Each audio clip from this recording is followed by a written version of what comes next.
पूरे जंगल में भगदड़ मची थी। सभी जानवर और पक्षी अपनी अपनी जान बचाने में लगे थे। सभी ही भाग रहे थे क्योंकि जंगल में कहीं से कोई शेर आ निकला था जो सभी का ही शिकार कर रहा था। जानवर तो जानवर, पक्षी भी उसके गजब से बच न सकते थे। हाँ, अनाज और फलदार पौधों के पास बैठ जाता हूँ। जैसे ही कोई पक्षी आएगा पकड़ लूंगा। कालू भैया, गौरी बहन और मिठू भैया, कुछ न कुछ तो हमें करना ही होगा। जैसे बेचारी सोनी कभी अब विधवा हो गई, हमारे बच्चों की भी तो जान को खतरा है और हमारे भी। सोनी बहन, तुम फिक्र ना करो, मैं तुम्हारा जीजा नहीं, मैं तुम्हारा भाई हूँ। भाई, तुम मेरे घर में ही रहोगी अब से। बाकी रहा उस शेर का मसला, तो वो तो एक बड़ा मसला है। मैं भी सोच रहा हूँ कि अब क्या होगा। मेरी बहन तो विधवा हो गई, अब उसके पति तो वापस आने से रहे, लेकिन अब ये बताओ कि हम क्या करेंगे? भोजन कैसे ढूंढेंगे? ऊपर के पेड़ों पे तो अब फल रहे नहीं। सूखा दाना लेने के लिए या नीचे के पेड़ों से फल सब्जी लेने के लिए हमें नीचे उतरना होता है। हाँ, और नीचे जैसे ही उतरो वो शेर पकड़ लेता है। वो छुप के बैठता है झाड़ियों में। वो पक्षियों पे भी नजर रखता है। जैसे मेरे पति को उसने मार डाला, खा गया मेरे पति को, वो खा गया। उस शेर की दहशत तो जानवर पक्षियों पे भी इतनी थी कि अगर पक्षी कभी उड़ के जा रहे होते अपना दाना ढूंढने, जैसे ही सरसराहट होती तो वो ऊंचे पेड़ों में पत्तों के पीछे छुप जाया करते। इसी तरह से कुछ दिन बीत जाते हैं। अब ऊपर के पेड़ों पे बिल्कुल ही कुछ नहीं मिलता था। मम्मा मम्मा, मुझे कुछ ला दो, मुझे भूख लगी है। मम्मा, मुझे कुछ दो ना। जा जग्गू, चुप कर जा, तेरे पापा गए हैं ऊपर के पेड़ों पे, तो तुझे पता है कुछ अब मिलता ही नहीं, सब खत्म हो गया। नीचे वो शेर नहीं आने देता, चुप कर जा। भूख लगी है मम्मा, भूख लगी है, दाना दो। मम्मा, प्यारी मम्मा, मुझसे भूख और सहन नहीं होती, मुझे भोजन ला के दें, जहाँ से भी करें। हाँ मेरी बेटी, तुम सच कह रही हो, कल से भी तो तुमने कुछ नहीं खाया। जो दाना घर में था वो भी खत्म हो गया। मैं चाहती हूँ आप दरवाजा बंद कर लें। चिड़िया वहाँ से सीधा कालू कौवा और गौरी कवि के घर चली जाती है। कालू भैया, मैं भोजन की खोज के लिए जा रही हूँ। अगर कुछ मिला तो जग्गू के लिए भी ले आऊंगी, और अगर मैं ना लौटूं तो मेरी गुड़िया आपके पास अमानत है, उसका ख्याल रखना। बस इतना ही कह के पारो चिड़िया वहाँ से चली जाती है। वो भोजन की तलाश में बहुत दूर उड़ती है। दूर जाके उसे एक छोटा सा पौधा मिलता है जिसपे आम लगे हुए थे। पौधा यूं तो बहुत छोटा था लेकिन आमों से लदा हुआ था।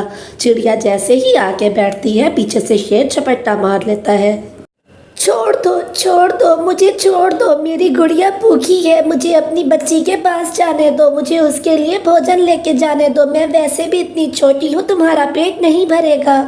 यही छोटे पक्षी और जानवर तो मेरे हथे आते हैं, बड़े तो भाग जाते हैं। आखिर मैं बुढ़ा जो हो गया हूँ, तुम्हें छोड़ दिया तो मैं क्या खाऊंगा।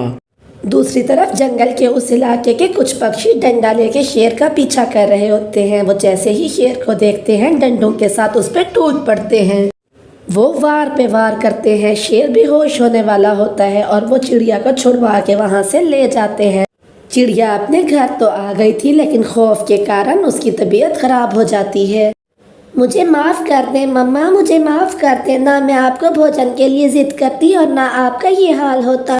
खुद को दोष मत दो मेरी प्यारी बच्ची, भोजन तो आखिर लाना ही था, तुम्हारे लिए भी और अपने लिए भी। मेरी जान बच गई, यही भी बहुत है मेरी प्यारी बेटी।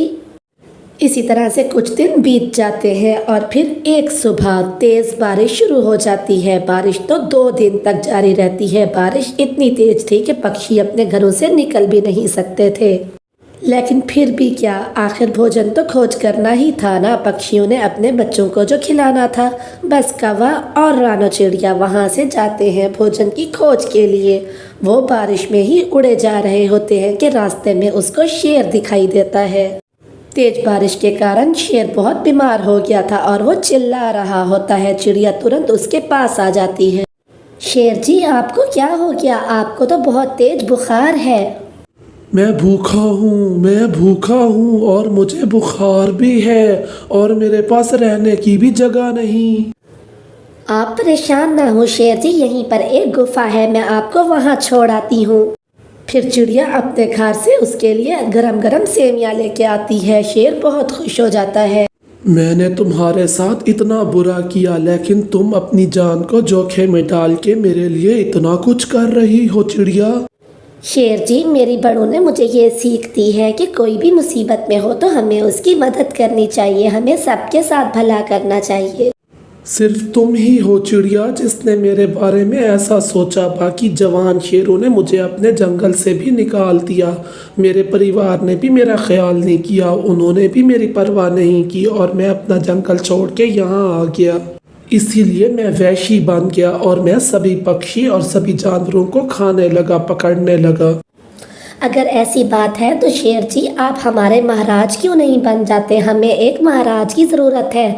मैं ऐसा करती हूँ, आज ही पक्षियों से बात करती हूँ। आपको भी वचन देना होगा, आप एक अच्छे महाराज बन के जनता का ख्याल करेंगे और आप एक अच्छे शेर बन के रहेंगे।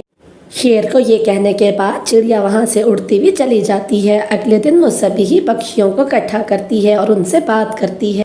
इस तरह से पक्षियों, हमें एक अच्छे महाराज मिल जाएंगे और उनको एक जंगल मिल जाएगा, अपना घर मिल जाएगा। हाँ चिड़िया, कहती तो तुम ठीक हो। हमारे जंगल में कोई महाराज भी तो नहीं है, इसीलिए कोई ना कोई शिकारी जानवर आके हमारा शिकार करता रहता है और शिकारी पक्षी भी हमें बहुत तंग करते हैं। तो बस ठीक है, अगर शेर जी ये वचन देने को तैयार हैं कि वो हमारी रक्षा करेंगे तो मैं आज ही सभी जानवरों से बात करता हूँ। जानवर अगर मान जाएंगे तो सभी पक्षी भी मान जाएंगे। हम इन्हें आज ही महाराज बनाते हैं। सुबह हो जाती है। चिड़िया और कबूतर ने सभी जानवरों से बात कर ली थी। चिड़िया शेर के पास जाती है। उठे महाराज जी, सभी पक्षी और जानवर आपका इंतजार कर रहे हैं। क्या कहा महाराज? और मैं महाराज हूँ। चिड़िया, तुम्हारा ये एहसान मैं कभी नहीं भूलूंगा। फिर चिड़िया शेर को लेके वहाँ से चली जाती है और वहाँ आ जाती है जहाँ सभी जानवर इकट्ठे हुए थे। जानवर और पक्षी महाराज के इंतजार में इकट्ठे हुए थे एक जगह पर। बस फिर क्या था, चिड़िया और शेर भी पहुँच जाते हैं। उनमें से गाय बोलती है, महाराज जी, हम आपको महाराज बनाते हैं। महाराज की जय हो। लेकिन आपको भी वचन देना होगा, आप हम सब की रक्षा करेंगे और आप हमारा शिकार नहीं करेंगे। आप सभी ने मेरे लिए इतना किया है तो मैं भी वचन देता हूँ, मैं आप लोगों का शिकार कभी नहीं करूँगा और बाकी के शिकारी जानवरों और पक्षियों से भी आपकी हिफाजत करूँगा।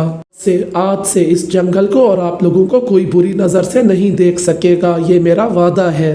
फिर सभी जानवर और पक्षी खुशी से महाराज की जय हो, महाराज की जय हो के नारे लगाने लगते हैं। जंगल में खुशहाली फिर से लौट आती है। सभी पक्षी और जंगल के जानवर खुशी खुशी और आज़ादी के साथ अपना भोजन ढूंढते और रहते थे। तो प्यारे बच्चों, हमें इस कहानी से ये सीख मिलती है कि बुराई को हमेशा अच्छाई से और प्यार से काटा जा सकता है। बुराई को कभी बुराई से नहीं मारा जा सकता। आपका धन्यवाद।